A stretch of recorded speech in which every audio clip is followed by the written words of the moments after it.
Good afternoon. We're all excited to be here. When I was at the University of Washington, one of my art professors that was really well known told me that his wife was a better artist than he was. Oh, okay. So that was Mike Spafford, and his wife is our guest today, Elizabeth Sandvig.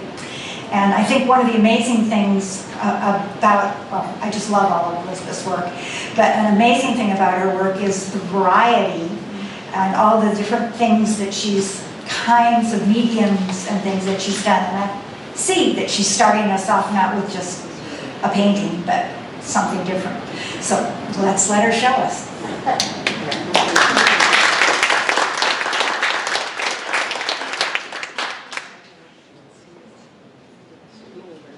Try not to fall or anything. Not stand over. So, okay, yes.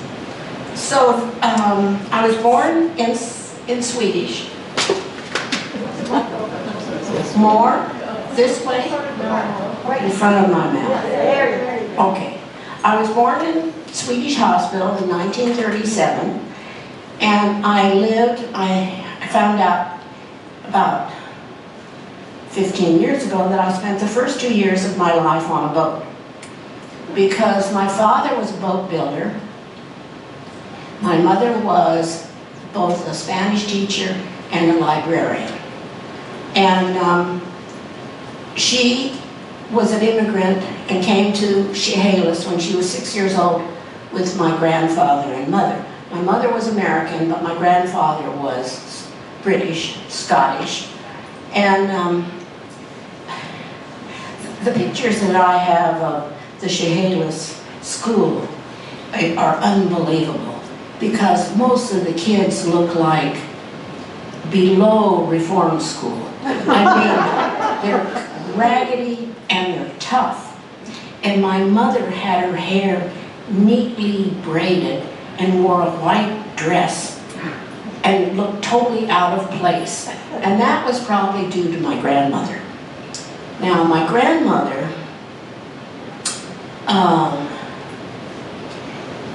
they immigrated to Chehalis in 1906. And so my mother was born in 1901. My grandmother stayed 2 years in Chehalis before she left for San Francisco and got herself a job. There were only 2 educated people in town. One was the Catholic priest, and the other was my grandfather. And my grandfather didn't actually believe in religion, but he and the priest played bridge. They had somebody for a third, and they made my mother be the fourth. She grew up to hate bridge. So she stayed in Chehalis with my grandfather, and he brought her up. He was a very bookish person, and she went to Berkeley when she was 16 to college and majored in Spanish. And then she went to Columbia and got a master's in librarianship. And then she went to Spain, where she helped a girls' school start a library. After she came back, I have no idea what happened. I don't know how she met my father. All I know is that she really liked boating too. And they spent a lot of time on a 38-foot cruiser that my father had built, and cruising up and down the Sound. So all I remember is that when you went out on the boat, that if the water was rough and you had a cup of cocoa on a little table, that the cocoa slid from one side to the other. But that, that's not very much memory. So I had no idea that I was on a boat. I have pictures of myself in front of a house on Ravenna that my father and mother bought. But it must have been wartime, because I was born in 37. So it must have been in the early 40s. And my mother she couldn't get a job here. She had worked in the Seattle Public Library, but at the time there were no jobs. So she took a job in Washington, D.C. and with the State Department. And what they did was they sent books all over Latin America. And because she spoke perfect Spanish, and she had taught at the University of Montana in Missoula a year, because I actually do remember a little bit about Missoula. So being in Washington was great at the time. It was full of soldiers and waves and wax. There was no room in any hotel. Apartments didn't take children, so it took my mother a long time to find a place where I could live with her. I mean, I lived out with a family in Virginia, where the man was in the Navy. But once we got an apartment, we moved into Washington. I went to school. I was there up until 1951, which was the same time that they integrated the high school, because I didn't realize that at the time, but the school that I went to, the elementary school, had every nationality under the sun and no black children. The black children came to play after school, and that was the first time that I realized that there was a difference between being black and white, because the black kids were all excited about a movie, Sabu, because it had a dark-skinned hero. And so then we went to Mexico. I was 14, and I went to high school there. I went to something called the American High School, which is a private school, because children that were, only the poorest children could get into a public school. All other schooling was private. So even the lowest middle class went to private school. The school that I went to was full of kids from all over the world. And that was also true in Washington in my grammar school, because there were Siamese, Chinese, Japanese, Korean, German, Mexican, you know. And one of the kids in my class at school in Washington was a Russian boy who was the son of my ballet teacher. And he drew fabulous battles of knights in armor and horses. And I took classes from the time I was 7 at a Quaker school to learn to draw from a model. And she didn't have any clothes on, and nobody said anything about that. And I didn't learn to draw very well. You know, I mean, it was difficult. But I just kept drawing, and then of course what I wanted to do was I wanted to draw horses, because I went to camp every summer, because in Washington every kid that could went to camp, because it was hotter than Hades and no air conditioning.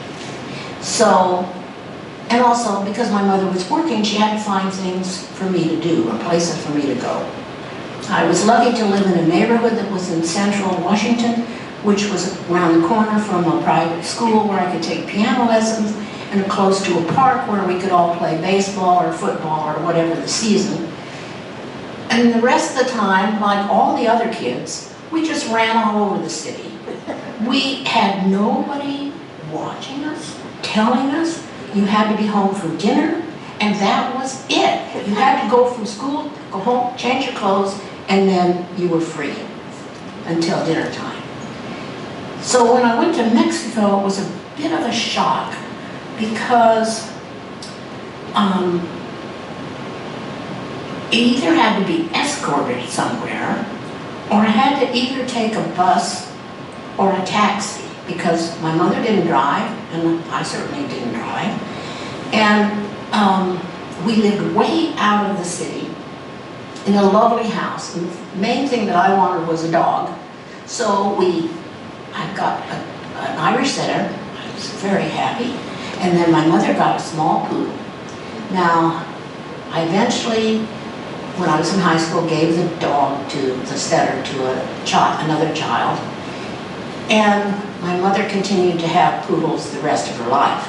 And so did my husband and I. We got addicted to poodles.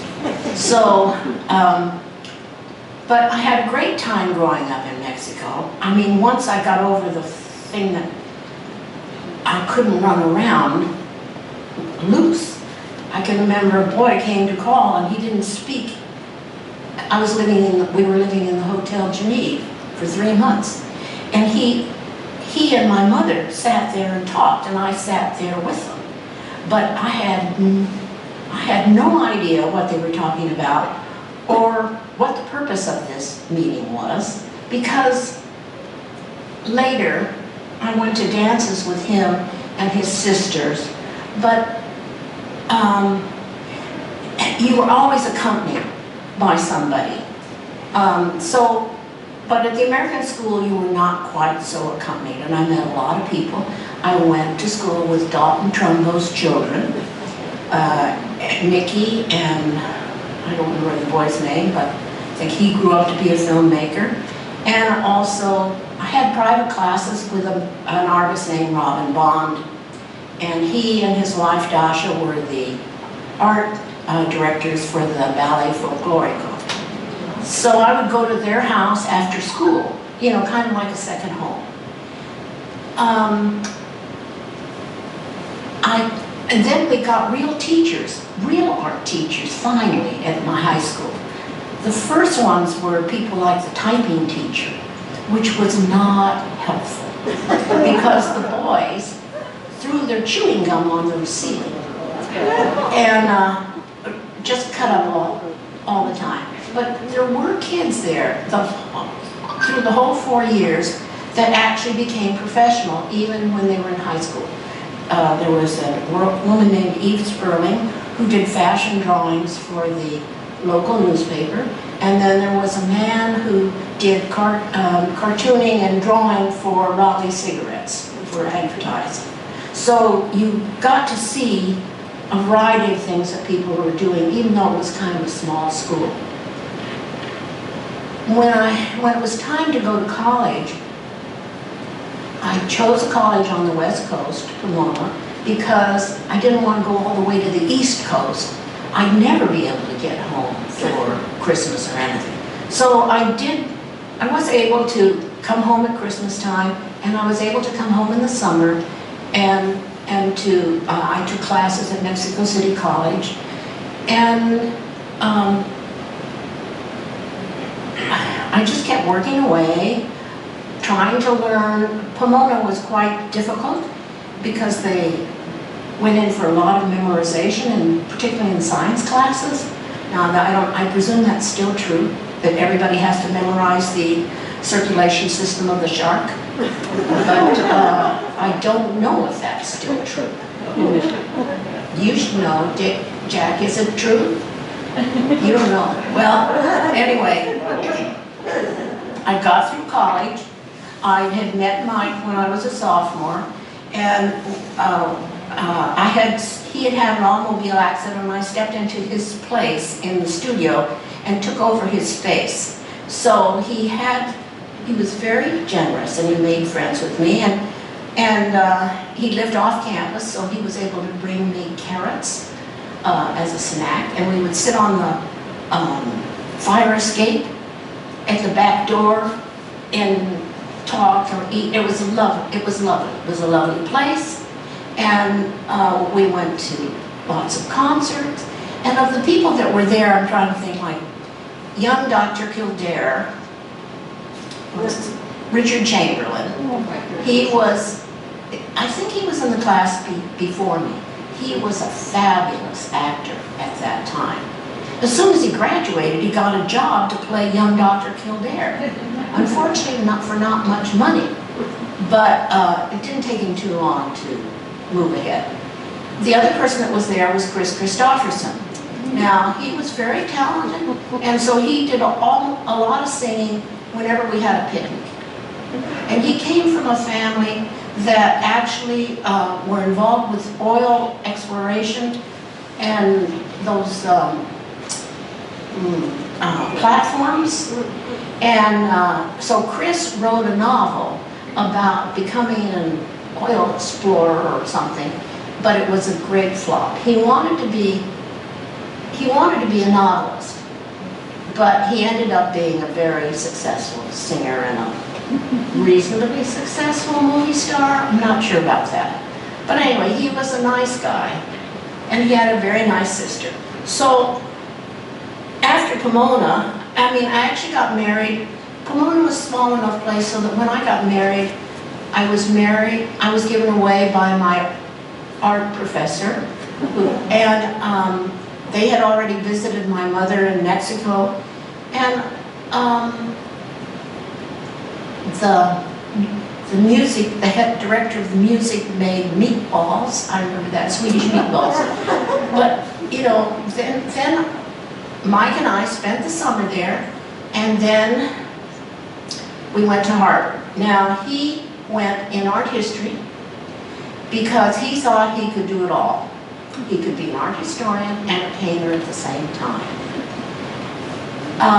When we got to Harvard, it became extremely difficult, and nobody was going to let you do two things like that at once.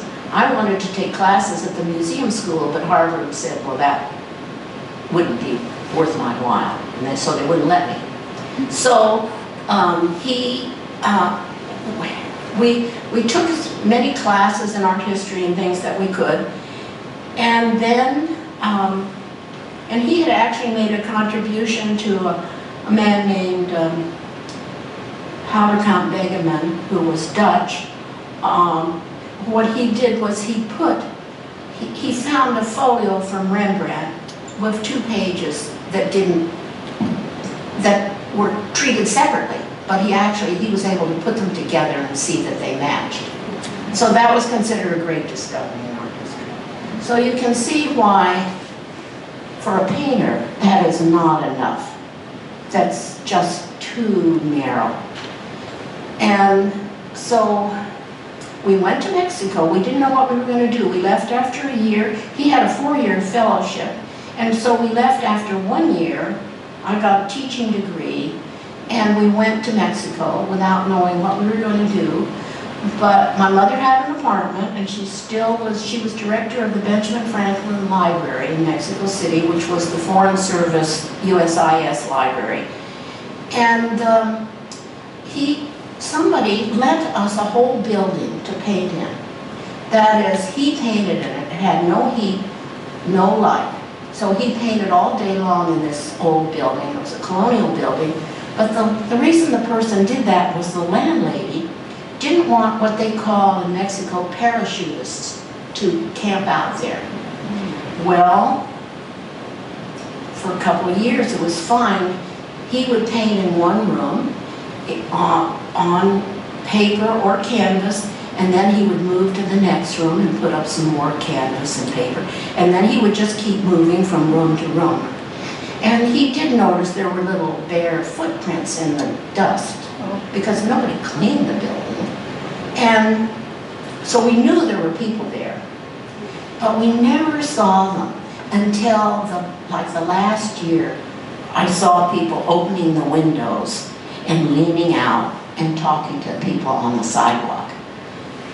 So once we left and returned the keys, I don't know what happened. You know, nothing. We didn't report the people. They weren't doing anything wrong. And in general, Mexicans are very gentle and kind and responsive and will always do whatever they can to take care of you. But that's all before the drug cartels. And the only people that used drugs that came to Mexico were Americans. And they did stupid things like went off to some forgotten village, took some kinds of drugs, and got hepatitis. So if they were selling drugs, they might get put in jail if they were Mexican because it was a health offense. But it was not, it wasn't like here, it wasn't a really bad thing. But the reason people didn't smoke marijuana all the time was to make them so silly. And the rest of us laughed at them and thought, why in the world would you want to do that? It's like being drunk in the middle of the daytime. You wouldn't want to do that either. So, so we stayed 3 years with my mother in Mexico, and then I was expecting.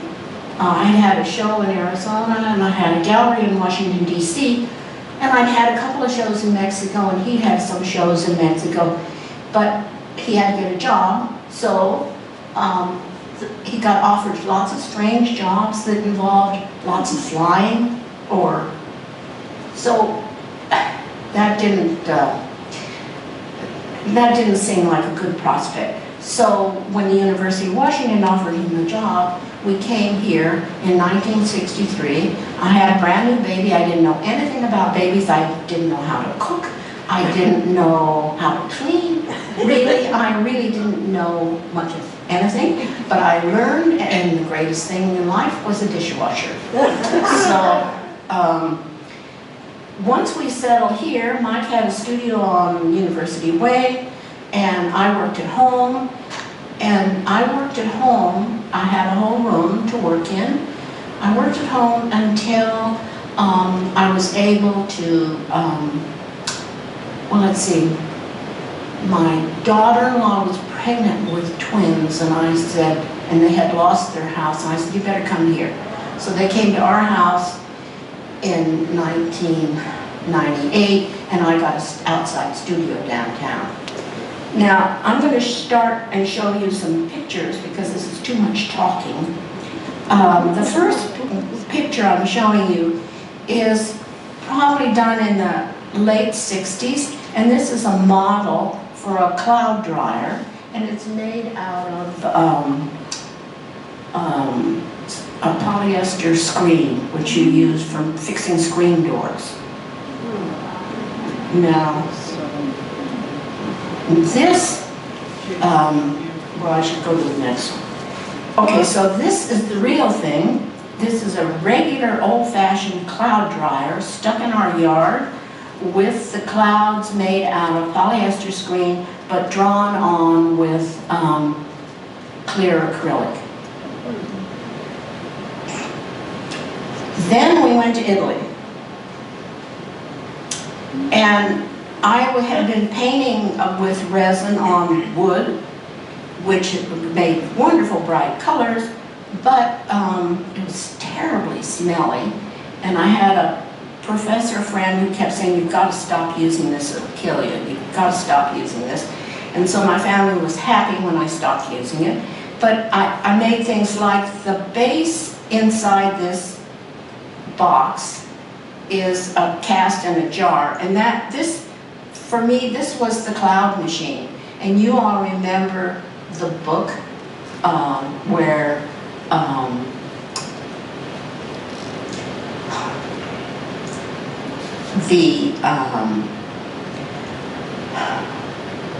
Sometimes a Great Notion, maybe? Where the man feels that the clouds are coming in and clouding up his brain. That's the way I felt sometimes. So I was interested in these cloud shapes, and I did a lot of those. Oops, I have to remember. And I had done this outdoor piece. And then we were back from Italy in 60, let me see, we went in 67, so 69, 70, this is probably 1973. I'm back to the horses. And this is the Dramer and the horses. And what this painting is about actually is when I was at one of those summer camps, one of the things we had to do was walk a pony around in a ring with a small child on its back. And when I came back, I stood under, with the pony, I stood under a tree, and which I didn't realize had a loudspeaker in it. And when somebody announced something, the pony reared up in the air, and I held onto the reins as hard as I could to try and make the pony hold still. But the father came riding out on a horse and picked his child up out of the saddle. And it was just fabulous. It was a great experience. So I did quite a few paintings about horses. And then this was like, oh, like, you know, out near Port Townsend. This is called Just Horses in a Green Field, of which there were lots of horses there. I don't know if there are now. And of course, this is also the time of the women's struggle. And I did a lot of circus paintings. And I went to like 4 circuses in 1 year. It became a thing to do. And they were so different because the women were always smiling and the men were so cross. And the men were holding all the ropes and doing all the physical labor. And at the same time, this woman is spinning in those, what do you call it? Hula hoops. Yes, right.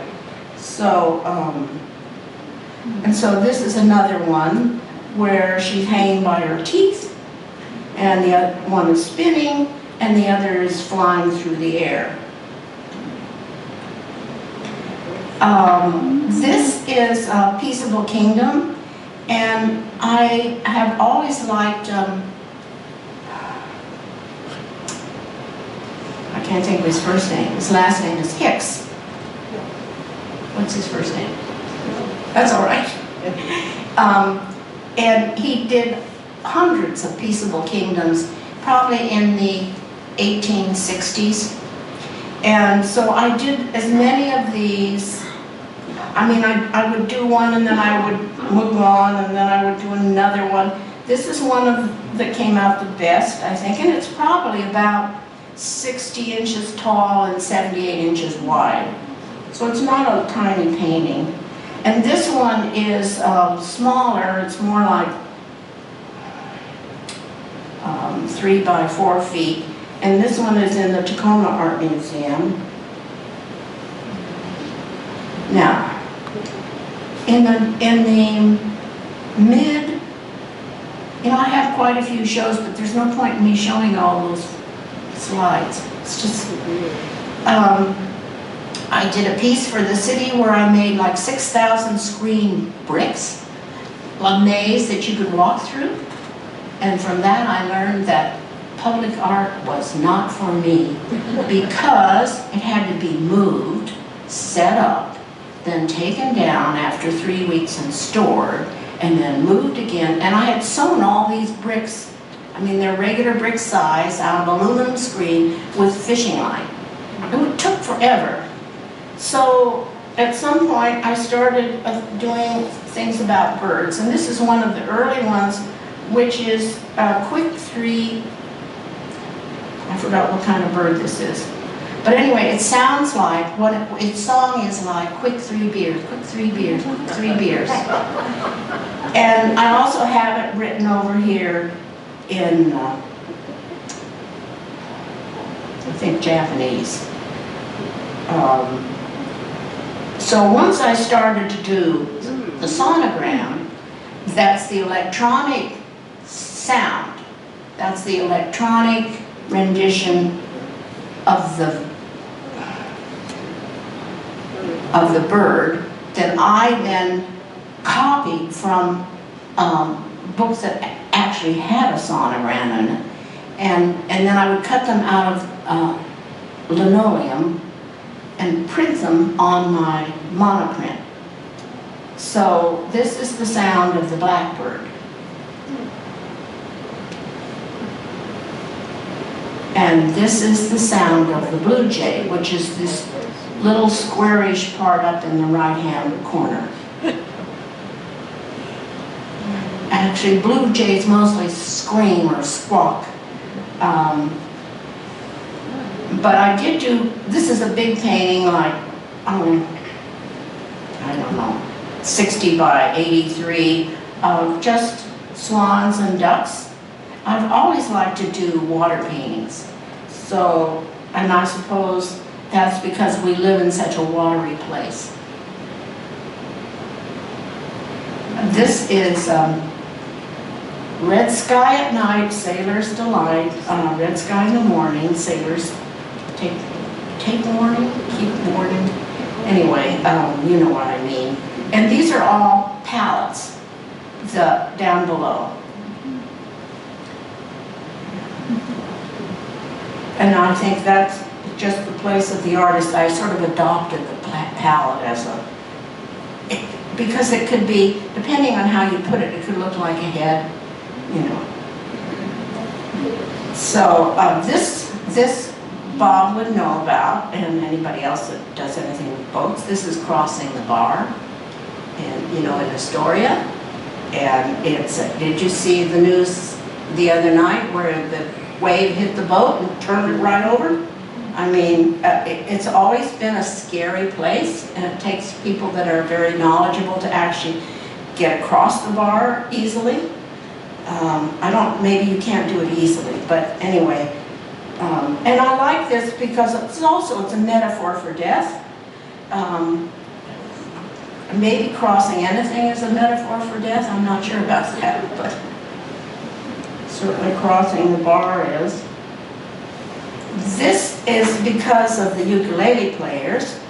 We went to Hawaii, and I had a college roommate who was living there, and her son went with us on a boat, and we went around to the back of Maui.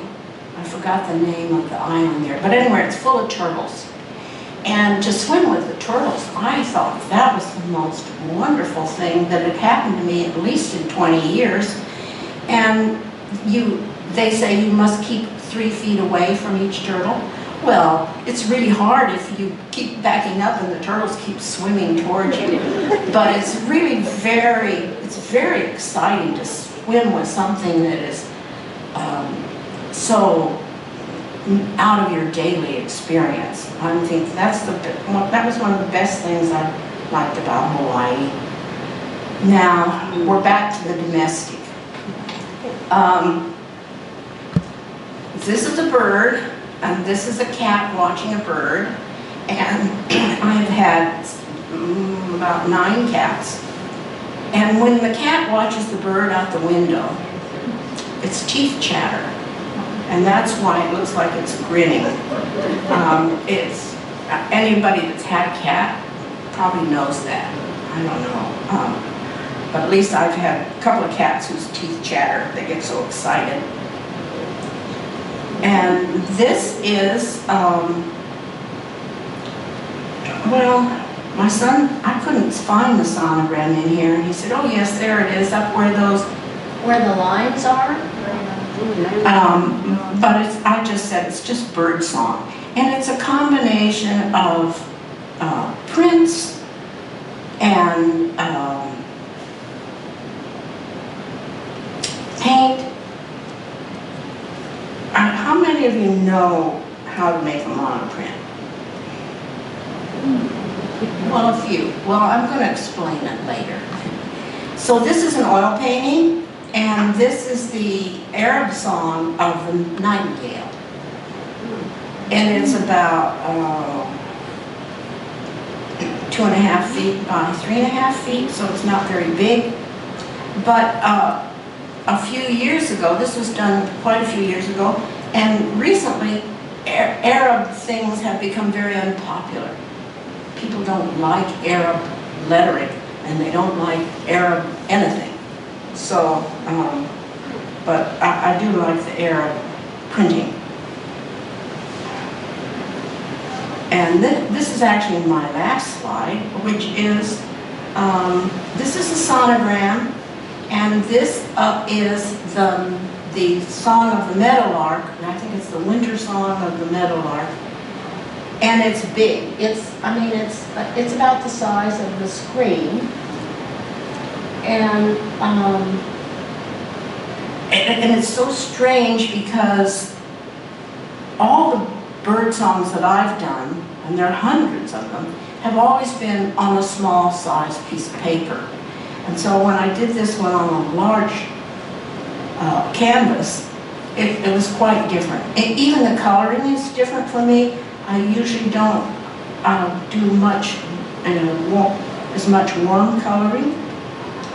So one of the things that I thought was,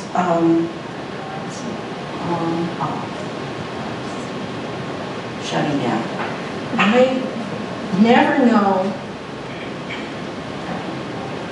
how you know about, do what? You can bring it. Bring it with me. Oh, bring it with me. Okay, all right.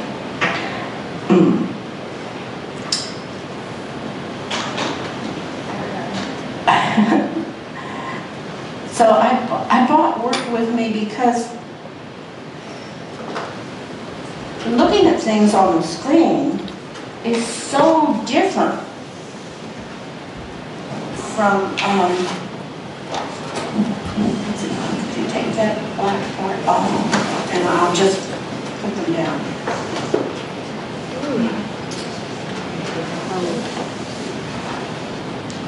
So like, what is this for? What bird is that?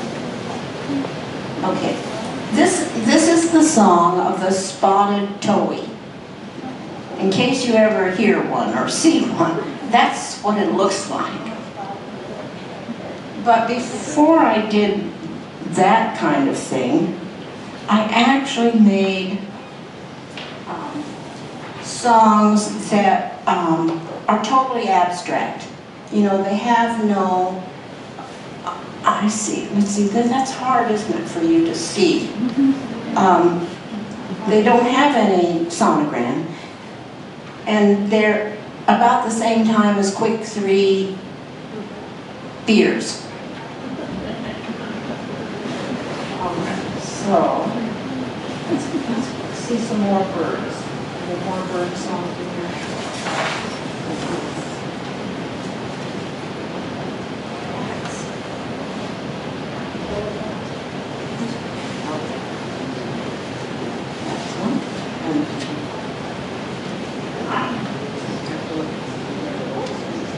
Okay. This is the song of the Bewick's wren, and it's the red part.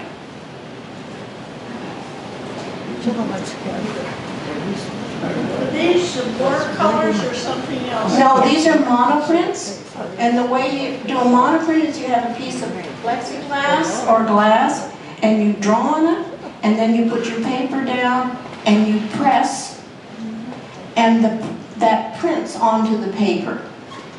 And you can do this many, many times and build up layer after layer of color. Or this has actually got a bit of collage on it. It has a different kind of paper stuck on it.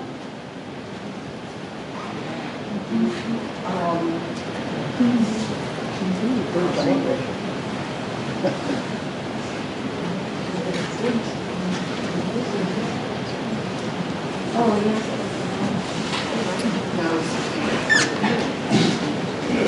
This one is a bit more traditional.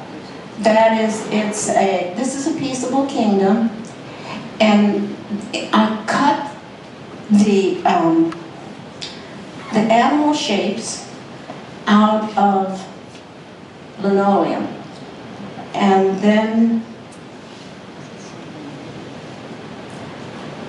I must have had 2 blocks because the under block is lighter and was printed first, and then the black is printed on top.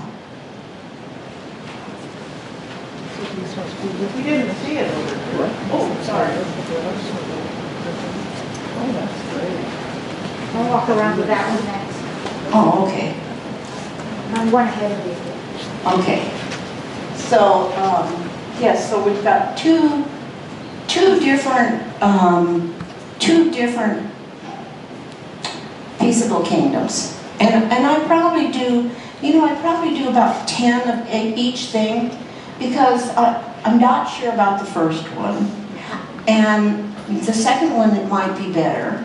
And the third one might be better, but then again, you keep doing it and then they get worse. And so then you have to decide, well, you look at these and you think, well, shall I keep that one or shall I throw that one away?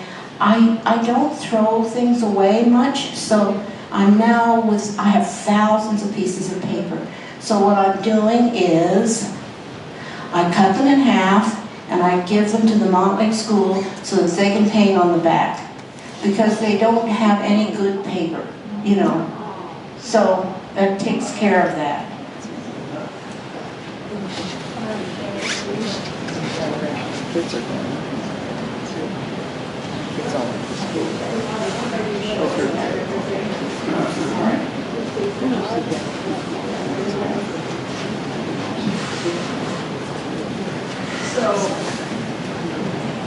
So this is a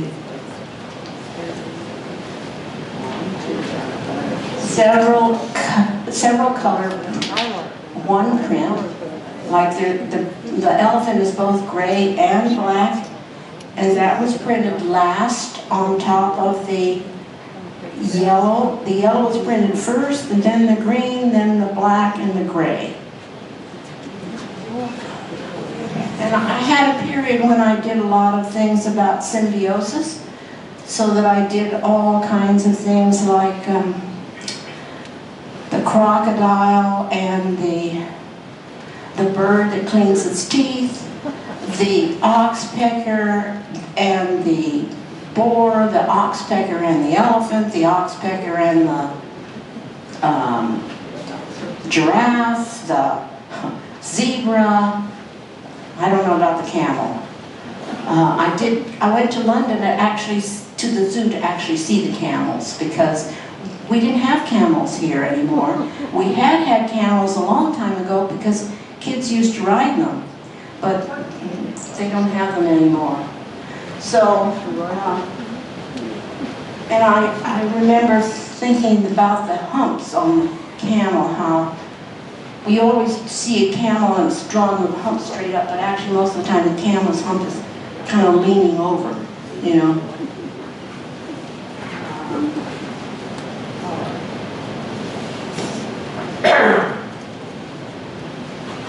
So this is relatively recent because I started doing a lot of bats after the start of COVID, and we've always had bats in our yard, and I certainly want the bats protected, and I got quite anxious when they started talking about killing all the bats in China, you know, but of course, and then I'd also heard that in some places they eat bats, so it's a bit of a problem.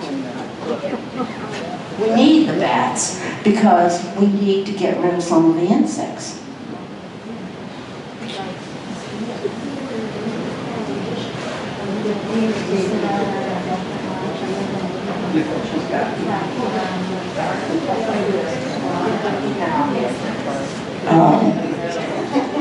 You have to remember, I do have grandchildren, and when they were little, this is just the boys playing.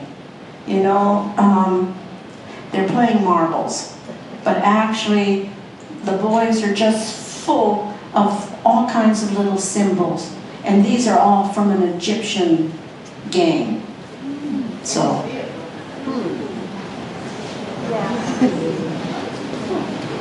So this is just the boys playing. Now, also the boys, I think, are rabbits. You know, they have very long ears. So I'm not a realist in any way, and I never have been.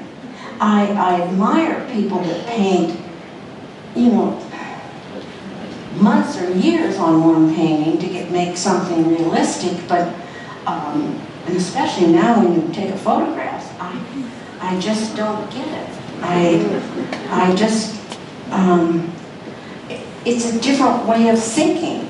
It's a way of mastering a technique. You know, trying to make something look as real as you can. But I've never been interested in that. So I don't know what happens if once they finish one painting, if they start over again, On another one, it must be quite depressing to know that you're going to spend 6 years painting one painting. I mean, and I don't know that actually there's even a market for that. Although you see some, you do see some paintings that are very realistic, sold in many places, but they're almost always still lifes. You know, because people move around, and to do a portrait, there's a book by Giacometti about painting portraits, and it takes an extraordinary person to sit for a portrait if they're going to sit a year. You know, I mean, and to have a relationship with that person, and it's and then again, I don't know actually what you would do with it. I know that I always thought it was strange that people have photographs of all their family hung up all over their walls, and I didn't do that. I didn't have that. I have boxes and boxes and boxes of photographs, and I have some. And when I have them on my phone, I want to go and get them printed so that I can actually see them. But once you've got them printed, and if you've lived as long as we have, you've got a lot of photographs, and then I don't know what you do with them. That's a problem. You know, my daughter-in-law collects them. She collects but the ones she wants are like from my grandmother's time or my great-grandmother's time. You know, these old brown mold photographs. The last.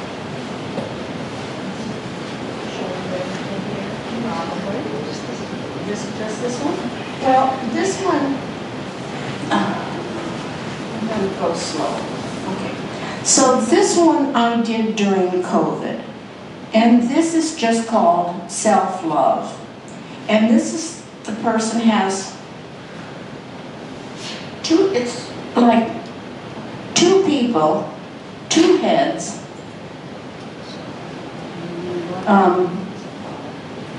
two arms, two legs. Actually, it has 3 heads. You know, and it's just called not self-love, self-comfort, because that's all you could do when COVID first started, was try and comfort yourself. And I'm going to show this in the Artist Trust auction, which comes up in March, I guess.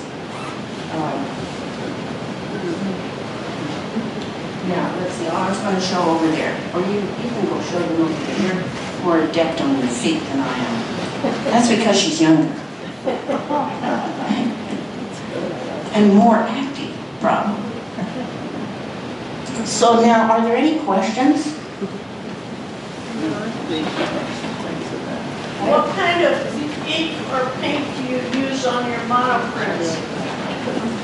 I used to use an oil-based ink, which is, that's all it's for, is for printing.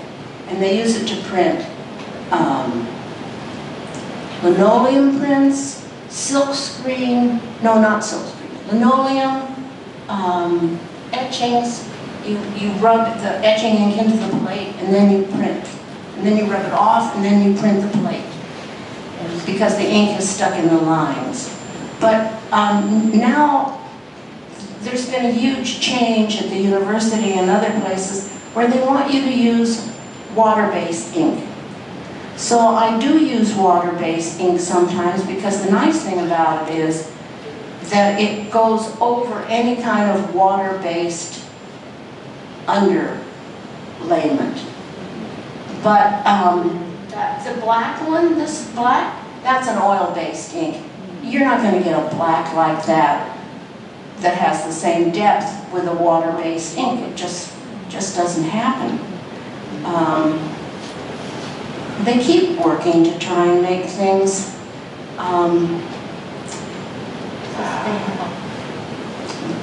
both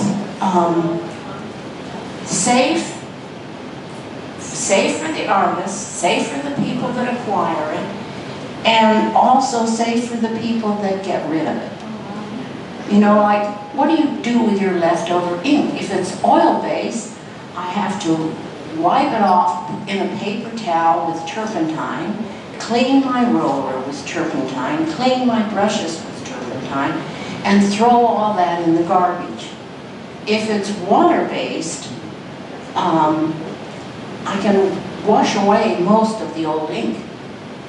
And even if you put, so I have to think about things going to the dump. Well, I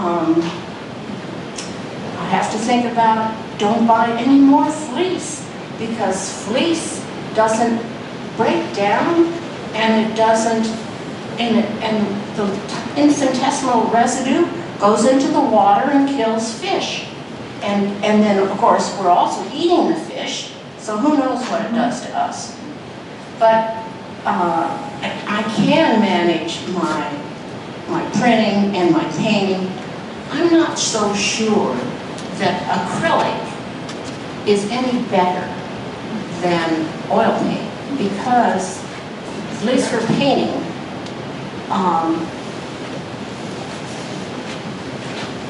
sometimes it doesn't last as long, and sometimes there are a lot of plastics now. I've just read a whole book on fabric, and it talks about all the combinations, the way they made all the polyester materials and all these new plastic everythings. Dacron, rayon, some of them have natural things, but then they start adding things to make them last longer, or to make it, the threads spin. And then you find out, oh, that doesn't break down. If you put that in a landfill, it's just going to sit there for 100 years or so, or maybe forever. So then you have to start thinking about all this. And I have enough trouble getting everything into my recycle bin as it is. So I am thinking about it. And I'm thinking, like, with the fabric, a lot of these plastic clothes, they don't break down like the fleece. So, but you probably get more information about that from Margaret or from somebody who knows more about fabric and recycling and. Elizabeth? So Liz, I have a question about. Okay, you must be a bird watcher. Yes. To do those, do you record the songs? No, I don't have the ability to do that. I mean, I had a recorder. I have recorded songs when it's right in front of me, like outside my house, when there's a bird that I cannot recognize, and I hear it over and over. But if I want to see the song, I need to really have it. I need to see it visually as well as hear it, and fortunately, there's the who's a bird watcher here? The bird. Oh, my husband was. That's why I'm fascinated with the Cornell has Oh, this yes, incredible right. site, I do. and so sometimes I get things from them, you know, and they. What happened is, for a while I could get whole books on the sonogram for birds all over the country, and then, well, the recording industry got much more skillful, started recording all the birds, putting the sounds on the disc, and then they just forgot about the sonogram. Right. Well, those bird watchers record those, and that's the way they call up the birds. Really? Yes, that's a new way of bird watching. Oh, okay. That we learned. Good. Well, I used to go with the University of Washington on their bird treks. I haven't been in a long time. I don't even know if they still do that. I presume they do. But at the place out on the bird Audubon place on 35th, they organize all kinds of walks and tours and I always think, well, if I get stuck and I can go there and get somebody to help me. Like if I had a recording of the bird that I couldn't recognize, because it kept changing its sound, they could help me. But I found out what it was eventually. It turns out it was some kind of a sparrow. You know, it just like had lots of sounds. I am a bird watcher, and I know they give English sound to a lot of bird calls. Does anybody in this room know what bird says quick 3 years? Gosh. Too bad Gordon isn't. Did you? I should know that. I can't summon it up. It's on a slide. It's on a slide? On the screen. Oh. Well, Well, I don't remember. That's a trouble. I don't remember lots of things.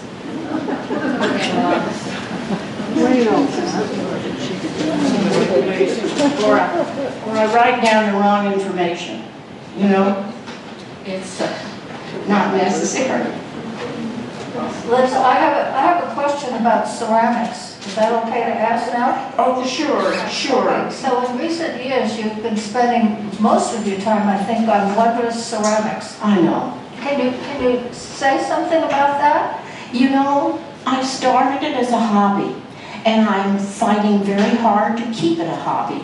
And that is because I've had a few shows and I sold a few pieces, and I can always sell some pieces, but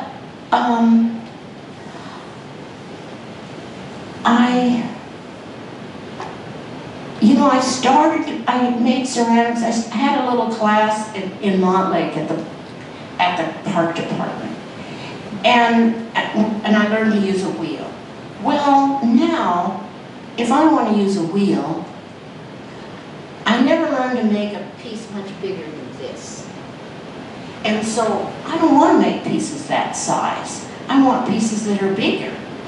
And it's usually men that have the strength to pull up the clay and make those big pieces. So, and then also ceramics for professionals has changed. You know, there are people who make such big pieces, they fire them in special ovens that are built to fire the finish of a car. And it's just beyond me. And I don't want to make little tiny pieces either, because there are people that can do that much better than I can. I actually bought 2 little tiny pieces. You know, they were so tiny, I bought them as Christmas presents, and I took them home and I've never seen them since. I looked and I looked and I looked, and I haven't found them. And I hope they'll come out someday.